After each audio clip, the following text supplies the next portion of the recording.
अशा प्रकारचं एक सीसीटीव्हीचं नेटवर्क हे आपण तयार करतोय. पाणी दे रे बाबा, बोलून बोलून घसा थांबतो.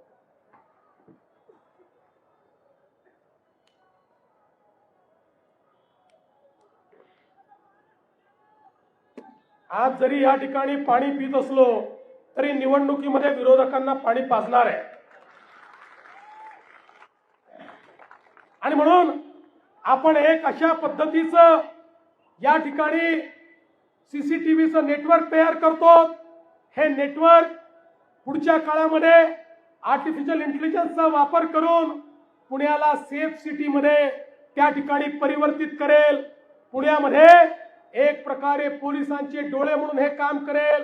आणि या माध्यमातून आपण पुण्यामध्ये इंटेलिजंट ट्रॅफिक मॅनेजमेंट सिस्टीमचा वापर करून, या संपूर्ण कॅमेऱ्यांचा वापर करून एक प्रकारे पुण्याची जी सिग्नलिंग सिस्टीम आहे ती देखील स्मार्ट केलेली आहे. त्याचा दुसरा टप्पा आपण करतो, जेणेकरून आपल्याला सॅटेलाइटच्या माध्यमातून कुठे ट्रॅफिक आहे, कुठे तो चाललाय, कुठे कमी आहे, कुठे डायव्हर्ट केला तर आपण ट्रॅफिक कमी करू शकतो. अशा पद्धतीच्या सगळ्या गोष्टी या ठिकाणी आपल्याला पाहायला मिळतील. आणि त्या माध्यमातून मोठ्या प्रमाणात आपण पुण्याचं ट्रॅफिक जे आहे ते या ठिकाणी मॅनेज करू शकू.